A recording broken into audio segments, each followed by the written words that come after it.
Hi guys, Dice here. Welcome back to the newest video. Taking a break from the norm, which is, as you know, Battlefield 5. And today we are bringing you Division 2 private beta footage. So, quick disclaimer, it's a beta. There will be bugs, there will be instances where sound goes, the graphics might twitch a bit. Please, just bear with it. I did try and cut most of it out, however, there could be some. Secondly, the open beta, which is released to everyone, is the 1st to the 4th of March, which is roughly about 10 days before Division 2 officially releases. Could it be a stress test? Maybe. They might be checking the servers to make sure they can handle the amount of people that are on it. However, the servers are limited to a certain amount of players anyway, so it may or may not make a difference. So, a bit about me and my background in Division. As you know, I haven't done any Division 1 videos because there's plenty of people doing them at the moment.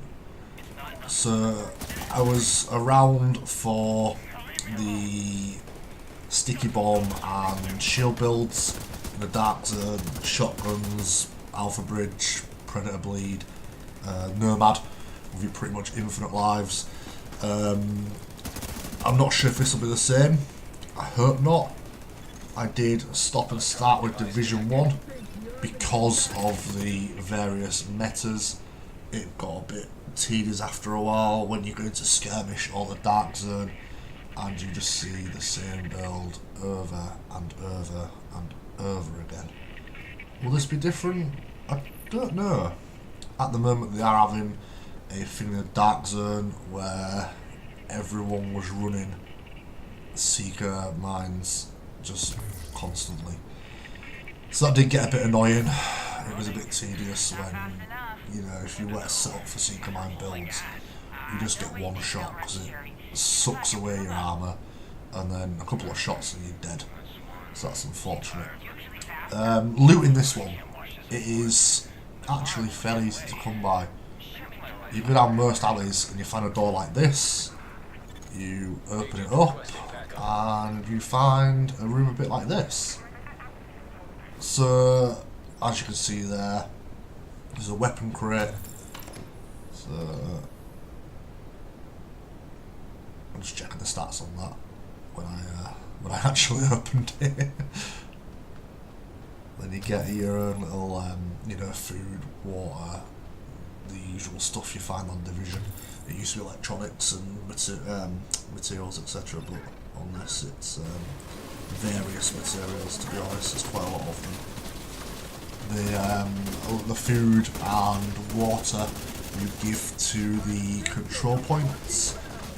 It's, you know, one of the loyalty things and builds of trust, etc.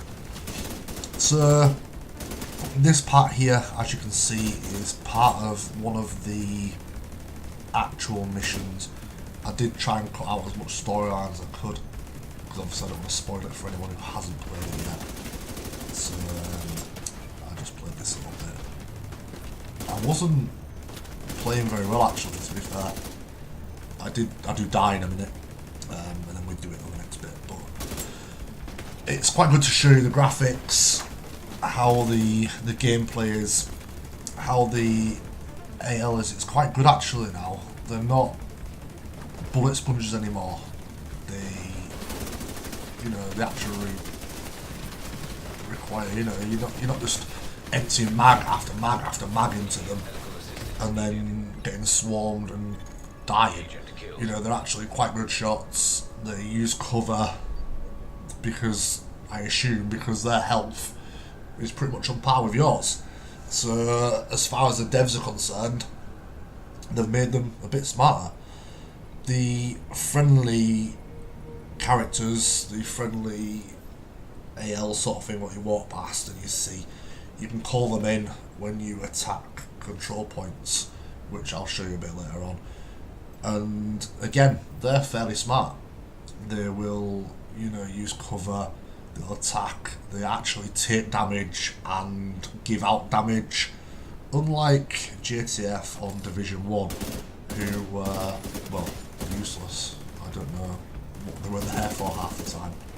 So on this one, they seem to have put a bit more effort into how they want the game to be in regards to PvE, where I think people will enjoy it more because they're not, you know, just constantly emptying mags into enemies. You know, they can actually kill an enemy, move on, kill an enemy, move on, which is, I think, quite good. The graphics, I liked them. I think they're good. I think, as you saw from just the free roam, there's a lot of aesthetically pleasing aspects to it. You know, there's greenery about in the city, there's your cars on fire, there's, you know, your things you can climb on, there's alleyways. It looks really good. I think it looks better than Division 1. I think it probably looks now, how, as a rough comparison, how Division 1 did look at E3, if I remember rightly, before they downgraded the graphics. On that note, this is played on a 4K monitor with an Xbox One X, so that if you don't get the same, you know, textures, etc., it could be because you're on an S or a day one Xbox. I thought I'd throw that in there in case people are expecting anything more from theirs. So the abilities, as you can see then, I just popped a drone. That's like an armor drone. You can see my armor going up now on the screen. Great bit of kit. Saved my life so many times. Does it in here, and it'll follow you around, and then obviously you can call it back when you want it anyway. The missions themselves, I like the missions. At the end, they are quite linear with a it's like a thing just like this. They all seem to have it. They've got a Gatling gun, the enemy's charging at you at the end of the mission, you kill them, and then that's the end basically.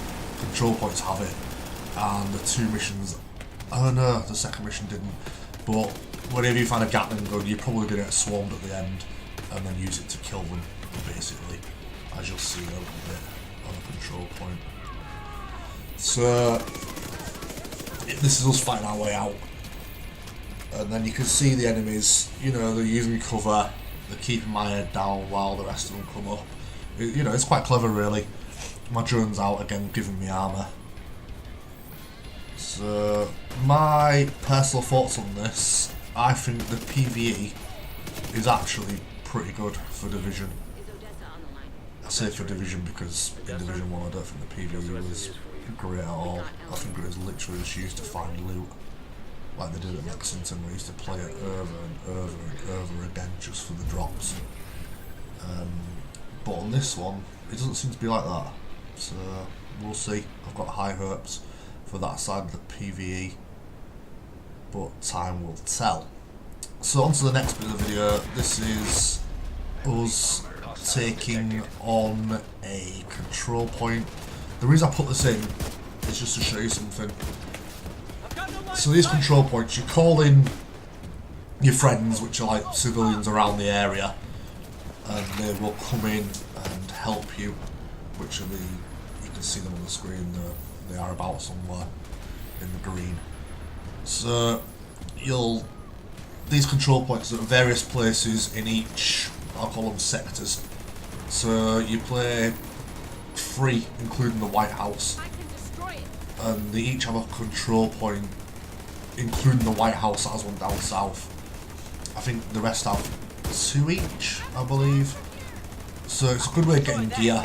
There's plenty of drops on it, and at the end there is actually a storeroom, which I'll show you in a little minute. So you take these guys out. I think it's a good idea. It's a good way of getting loot, because once you've killed them, you take over this area. There's a boss, and there's always little minions running around after him. And obviously you can see on the screen that my friendly guys are helping us take it out. It's a bit like the PvE, the open world on the Division 1. It's a bit like a HVT kind of thing. but except for having loads of drops, which you do also get, you take over this sector. What that means for the gameplay itself, I'm not actually sure, because obviously I was in a private beta at the time. So you take over this control point, as you can see around you, it all went green then. So you know you have a lot of patrols in the area now, which will help you hold it, who will actually fight against whoever is around, which is quite cool. So when you've taken these, you'll see it in a minute. There's like a circle basically. It swirls around. You can see it at the right hand side of the screen there. I think that's what I'm looking for. I'm just wandering around one or the other. So there's a map anyway. So you can see the 2 control points already taken. And that's an activity. So I realise after a little while of wandering around that there's a supply room when you take these over. Little hint for you. These supply rooms, whenever you log off, I'm not sure what the time is, which we'll probably find out when Division actually drops, but they seem to restock. So you open this room, you go in here, that restocks, so does that one. The one on the right also restocks, but the double one doesn't. So if you want loot quick, keep jumping in and out of these basically as much as you can. So when you spawn on one of these, have a look, see what you think. So overall, Division 2, I'm enjoying it. I don't know what's going to happen in the actual game, but I've got high hopes. So hopefully guys, I'll see you on there. Take care, I'll see you in the next one.